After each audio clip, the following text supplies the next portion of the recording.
quiero esta mañana llevarlos a Marcos capítulo 4, y en lo que usted busca Marcos capítulo 4, pues reiteramos la bienvenida a todos aquellos que hoy están con nosotros, a los que teníamos días de no verles, y que nos alegra que hoy usted haya decidido estar una vez más adorando el nombre de nuestro Dios, y a los que tenemos la oportunidad de tenerles por primera vez, qué bendición también que estén con nosotros. Marcos capítulo 4. Si usted gusta, hermano, y le va a ayudar a la circulación suya, póngase de pie y de pie leemos la palabra del Señor. Marcos 4, 35 al 41. Leo la versión Reina Valera para ustedes y dice de la siguiente manera: aquel día, cuando llegó la noche, les dijo: pasemos al otro lado. Despidiendo a la multitud, le tomaron como estaba en la barca, y había también con él otras barcas. Pero se levantó una gran tempestad de viento y echaba las olas en la barca de tal manera que ya se anegaba. Y él estaba en la popa durmiendo sobre un cabezal, y le despertaron y le dijeron: Maestro, ¿no tienes cuidado que perecemos? Y levantándose reprendió al viento y dijo al mar: Calla, enmudece. Y cesó el viento y se hizo grande bonanza.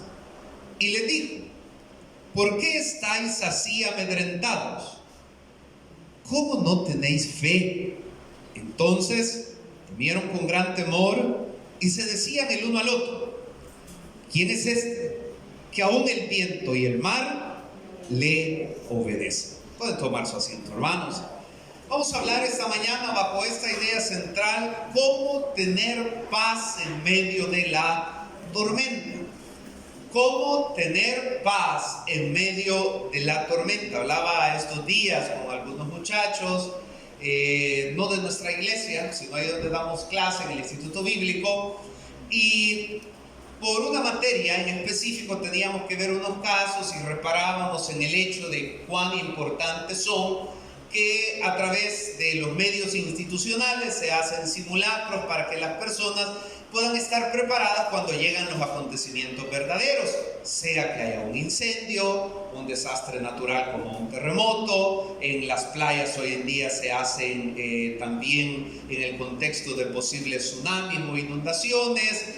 Creo que aquí en el país, no sé si alguna vez se ha hecho un simulacro por si explota uno de los volcanes, en otros países sí, ¿verdad? Para que la gente entonces sepa hacia dónde dirigirse, cuáles son los puntos de evacuación.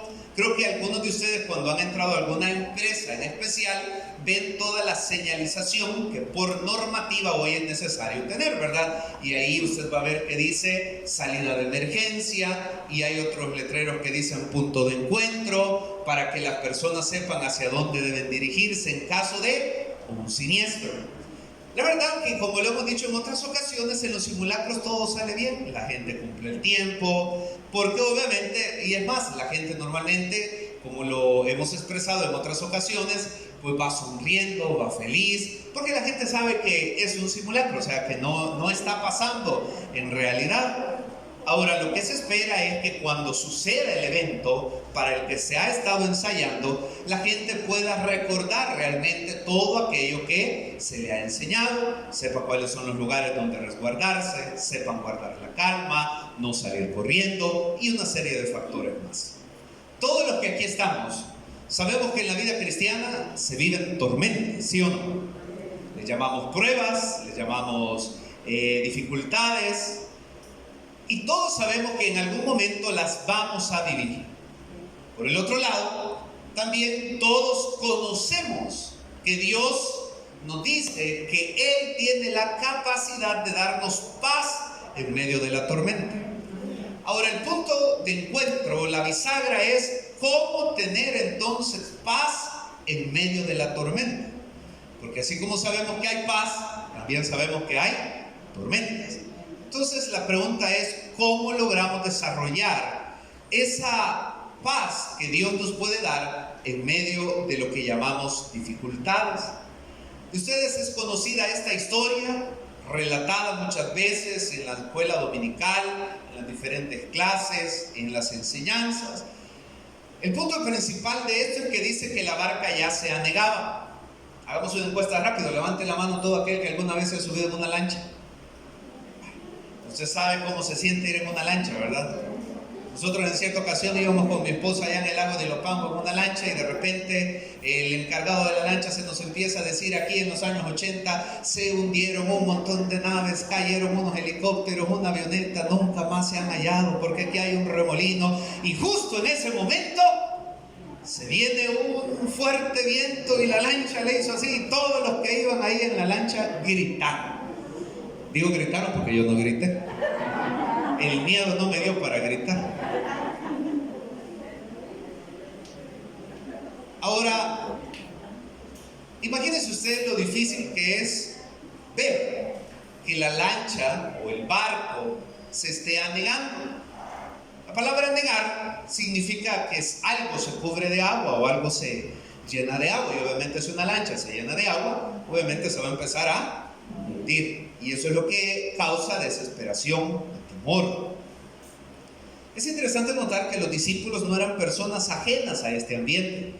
O sea, eran, en el sentido de la palabra etimológica, curtidos, o sea, experimentados. Si alguien sabía de andar en lancha, o si alguien sabía de cómo era la vida en el mar, eran ellos, a excepción de Mateo, que era recaudador de impuestos, y de Simón, que es conocido como el celote, que era como, digamos, una banda armada a la que él pertenecía. Los demás conocían la vida de estar en el mar, pero están ante una tormenta que nunca han vivido. O sea, están ante una situación para la que no se sienten preparados, y el desenlace lo acabamos de leer. Se llenan de pánico y en medio de eso se desesperan, y en medio de su desesperación claman al Señor Jesús y lo confrontan porque le dicen: ¿cómo es posible que tú puedas estar dormido en medio de esta gran tempestad? El otro lado de esta escena lo representa Jesús.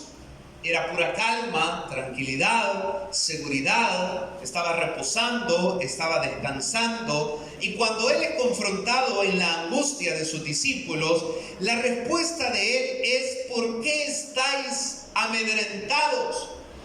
¿Cómo es posible que no tengáis fe? Ahora, para situarnos en la historia, ellos ya habían visto muchos milagros. Ellos ya habían sido testigos del poder de aquel que iba en la barca. Ellos habían experimentado con sus ojos cosas que jamás se habían visto. Pero, por el otro lado, eran humanos. Y como humanos estaban en un momento de quebranto. Usted y yo hemos visto la gloria de Dios sin duda alguna. En más de algún momento hemos sido testigos de un hecho sobrenatural que solo Dios lo podía hacer.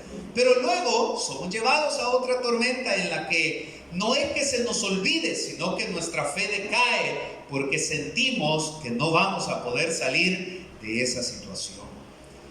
Por eso la pregunta: ¿y cómo estar confiados o estar tranquilos en la noche más oscura, si quisiéramos hacer un lenguaje figurado, o en medio de una gran tempestad? Nosotros a eso lo llamamos o lo asociamos con algo que no deseamos oír, como es un diagnóstico adverso de una enfermedad muy grave. Hasta el día de hoy, por más de ya 18 meses, seguimos hablando de algo que hace 18 meses atrás no conocíamos, como es el COVID-19. Nadie, absolutamente nadie quiere contagiarse. Y cuando alguien tiene un síntoma asociado a esa enfermedad, entra la preocupación de poder decir, y sabe usted que hasta el día de hoy hay personas que tienen temor de irse a hacer una prueba porque dicen: ¿y si salgo positivo? Porque hay un temor de recibir un diagnóstico médico adverso. Para otras personas es la sensación de abandono, puede ser de un padre, de su núcleo familiar, y esa sensación de sentirnos a la deriva, vulnerables. Para otros hoy en día es la sensación de repente de perder la estabilidad porque se han quedado sin empleo. Porque como es sabido y es natural, todo cambio genera eso. O sea, cuando despiden a una persona, también contratan a otra persona. O sea, eso es lo más normal. Y el que es contratado, yo nunca lo he visto que vaya enojado, va feliz. Pero el que es despedido, pues es normal, queda con un grado de tristeza, y eso añádale a usted los diferentes compromisos que las personas hacen en un contexto determinado. Entonces todo eso genera ansiedad, preocupación, tristeza. El día que usted tiene que ser ingresado, o el día que usted tiene que ir a dejar a alguien a un hospital que está gravemente enfermo y usted no sabe si va a volver a ver a esa persona. Día jueves, antes de que iniciara la reunión de hombres, hablábamos con mi tío de que él ya hoy puede comprender lo que otros decíamos, lo que hemos dicho muchos, de lo que es estar en el hospital El Salvador. Y él me decía que algo que no es agradable es estar oyendo las máquinas y el quejido de las personas, porque usted lo oye en la mañana, lo oye al mediodía, lo oye en la tarde, lo oye en la noche, lo oye en la madrugada. Y son cosas que uno no deseara de alguna manera vivir. Tormentas nos van a llegar. La pregunta que quiero esta mañana dejar en base a la palabra de Dios es: ¿cómo poder confiar y tener paz en medio de la tormenta? Lo primero es que indudablemente tenemos que confiar en las promesas del Señor. Si algo no se nos debe de olvidar, son las promesas de Dios para nuestras vidas. El versículo 35 dice: aquel día cuando llegó la noche, les dijo, pasemos al otro lado. Esta expresión, que muchas veces la hemos leído, llegará a nuestras vidas en momentos de problemas, de temor. Aquel día significa ese momento señalado. Aquel día significa la hora determinada, la hora que a veces no deseáramos que llegara. El día de mañana, el día martes, será un año exactamente desde que empecé a sentir los síntomas de la enfermedad. Aquel día, a todos va a llegar ese día. Los marineros, o sea, los apóstoles acostumbrados, les llegó su día, un día de oscuridad, de temor, de angustia, de tempestad. Jamás lo habían vivido. Pero en ese día debemos de recordar lo que el Señor nos ha dicho. Y lo que el Señor les dijo a ellos fue: pasemos al otro lado. Implícitamente hay una determinación. No es una posibilidad. Es que el Señor les está asegurando que vamos a pasar al otro lado. Esta mañana posiblemente algunos estén viviendo ese día de adversidad, ese día de quebranto, esa temporada en que no se ve por dónde mejoren las cosas. Pero el Señor nos recuerda también que Él nos ha dicho a todos: pasemos al otro lado. Eso quiere decir que en medio de todos los vendavales de la vida, de alguna manera, usted va a contemplar con sus ojos sobrenaturalmente cómo Dios lo va a sacar en victoria. Porque el Señor nos ha dicho: pasemos al otro lado. Nosotros tenemos que confiar en las promesas del Señor. Tener paz en medio de la tormenta nos recuerda las promesas de Dios de protección, las promesas de Dios de preservación, las promesas de Dios de provisión, las promesas de Dios de sanidad. Y lo que Dios espera que se genere en nuestra mente y corazón de tanto oír y leer es que cuando tu día de dificultad y de angustia, de quebranto y de dolor arrecie contra tu vida, queriéndote literalmente botar, ahí en nuestra mente esté bien arraigada las promesas de aquel que dijo: no te dejaré ni te desampararé. Y eso nos puede dar paz en medio de cualquier tormenta. Esta historia nos hace recordar una verdad espiritual. Ninguna circunstancia, por difícil que sea, lo diré nuevamente, ninguna circunstancia, por difícil que sea, puede hacer cambiar lo que Dios ha prometido. Nada puede hacer o nada puede cambiar lo que Dios ha prometido. Y lo que Dios les había dicho es que iban a pasar al otro lado. Lo segundo es que tenemos que confiar en el cuidado y la protección del Señor sobre nuestras vidas. Si usted va en la calle, en la calzada pública, como uno normalmente dice, y va su niño, y digamos que no hay mucho espacio, ¿a dónde haría usted que camine su niño? ¿En la parte de la acera o abajo de la acera? ¿A dónde haría usted que camine su niño? Supóngase que no hay mucho espacio. Nosotros, hoy que estamos saliendo a dar clases, les hemos dicho que vamos los viernes allá a Guayoa. Varias veces hemos pasado por ciertas calles y mi esposa casi siempre se admira y me dice: mira, qué barbaridad, porque posiblemente pueda ser también la forma de vida de allá en los sectores no de la capital. Y nosotros hemos visto que los padres van acá y los niños van casi a media calle.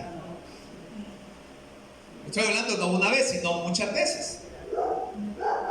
Imagínese que usted fuera el que le diera a cuidar a su niño a una persona. Bueno, hemos visto también personas adultas que por ir pendientes del celular o otra cosa no se fijan cuando se van a cruzar la calle y mucho menos se fijan que el niño va delante de ellos.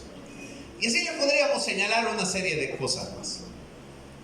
Cuando uno, por decirlo así, contrata a alguien para que le cuide, en este caso a un hijo, a la casa o determinada situación, uno esperaría tener confianza y seguridad en esa persona.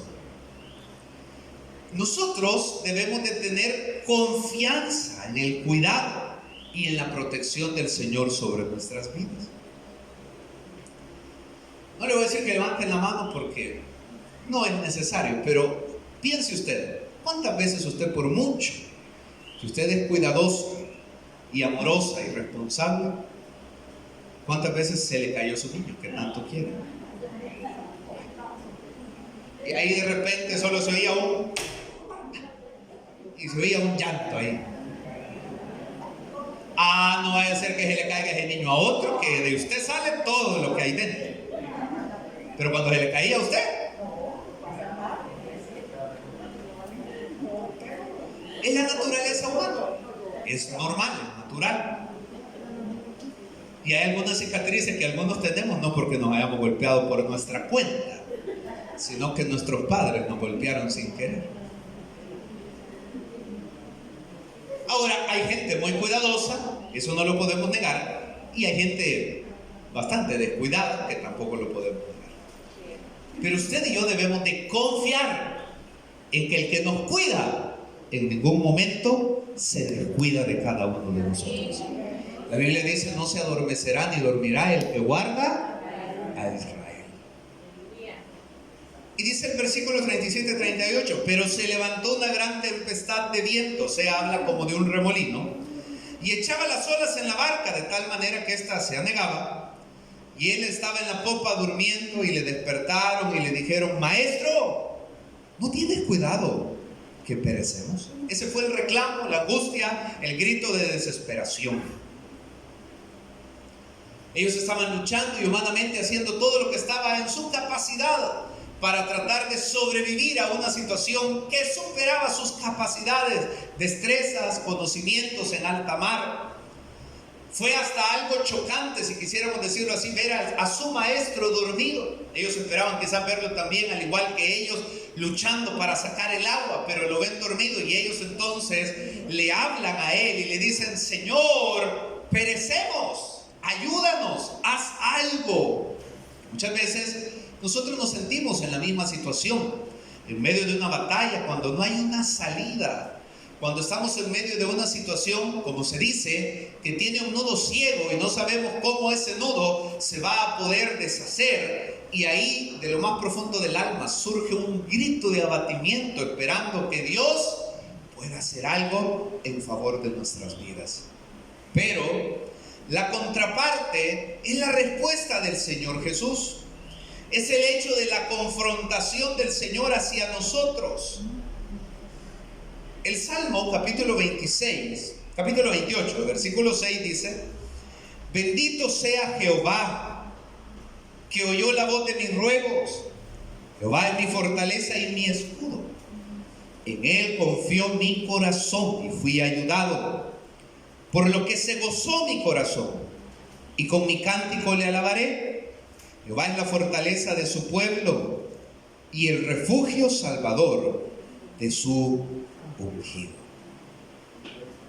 Lo tercero, para tener paz en medio de la tormenta, es necesario que confiemos en el poder de Dios, así como es necesario confiar en su cuidado y en su protección. También es necesario que confiemos en el poder de Dios para nuestras vidas.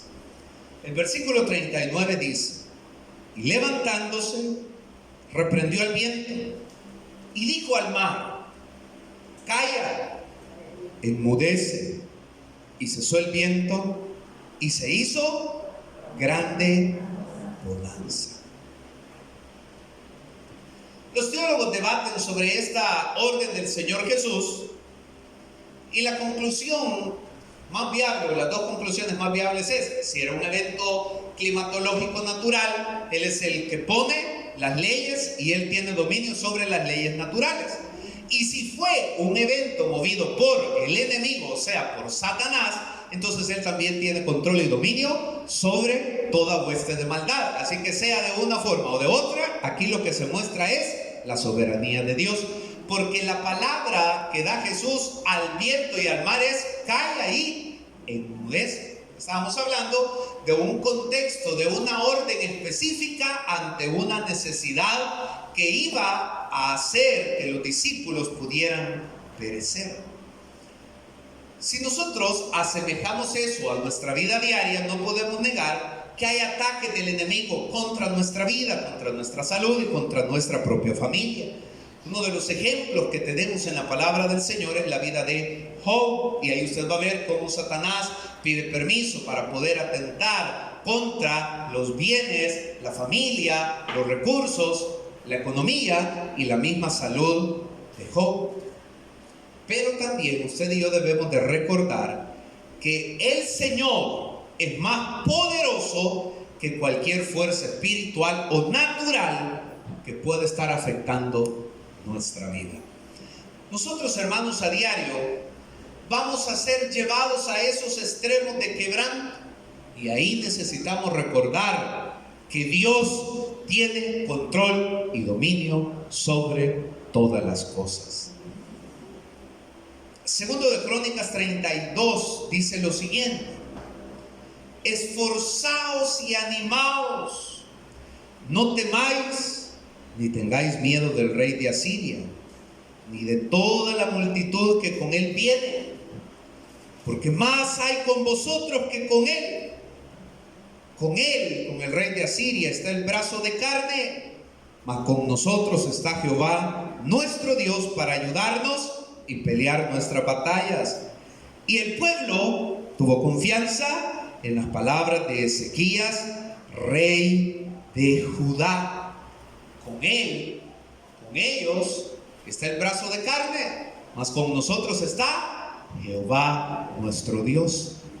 Cada vez que nos enfrentamos ante situaciones adversas que sobrepasan nuestra capacidad, debemos de recordar que de nuestra parte, que con nosotros está el Señor para sacarnos adelante. Dice el versículo, si usted quiere buscarlo ahí junto conmigo en su Biblia, Juan capítulo 4, versículo 4: hijitos, vosotros sois de Dios y los habéis vencido, porque mayor es el que está en vosotros que el que está en el mundo. Una vez más, porque mayor es el que está en vosotros que el que está en el mundo.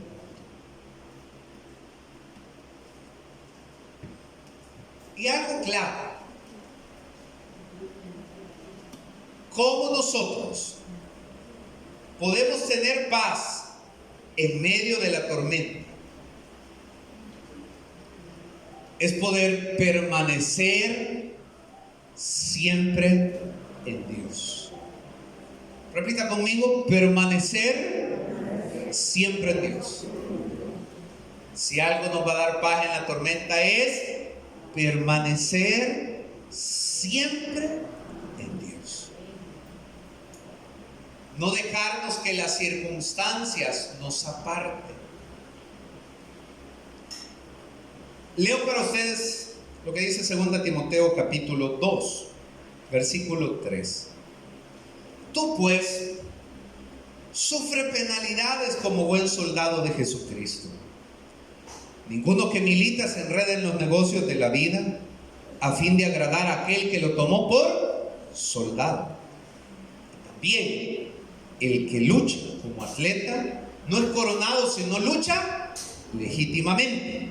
El labrador, para participar de los frutos, debe trabajar primero. Considera lo que digo y el Señor te dé entendimiento. Ahora, quiero cerrar esta mañana esta idea.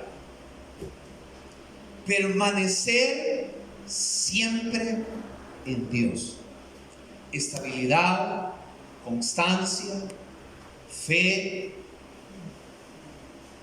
¿Sabe que una de las cosas que hoy se ha puesto de moda? ¿Quiénes han oído hablar?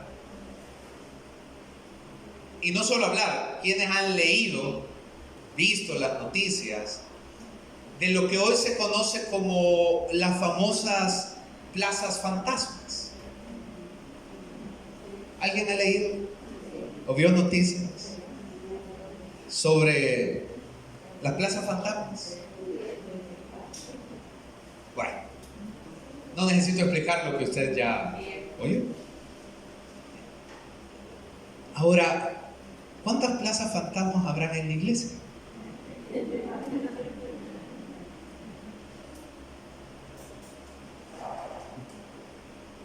Porque así como en el buen salvadoreño uno dice una palabra, puede usar un eufemismo para que no se oiga tan pesada la palabra, así como en el buen salvadoreño, ¿cómo dice la gente? No hay una palabra suave. Incomoda. Así como a un ciudadano común le incomoda ver que el dinero se despilfarre en estas plazas fantasmas, creo que a un cristiano le debería de incomodar también no cumplir lo que Dios nos pide que cumplamos. Y uno dice: ¡qué bárbaros! ¿Les pagan por no hacer? Vaya, traigámoslo acá. No se congregan, no oran, no buscan de Dios, pero quieren que Dios los bendiga. Vaya usted, mire. Eso se llama plaza fantasma. ¿O no? Es que cuando se trata de uno, ve que uno ahí es más fácil sacarle los trapos al otro que a uno mismo. ¿Cuántas plazas fantasmas habrán en las iglesias de verdad? Porque a la hora de la bendición ahí están todos que quieren su bendición, pero a la hora del trabajo, la constancia, la perseverancia, el servicio, la entrega, solo el nombre está. Así como dicen que pasa allá, que solo cuando es el día de pago, las personas llegan a cobrar su sueldo. Y hermanos, ¿cómo nosotros podemos tener paz en medio de la tormenta? Cuando permanecemos en Dios a pesar de todas las circunstancias. Si permanecéis en mí, y mi palabra permanece en vosotros, pedid todo. Es interesante, mis amados hermanos, porque los discípulos en ese momento, en un momento de necesidad y de angustia, se les ha olvidado todo lo que habían estudiado, por así decirlo.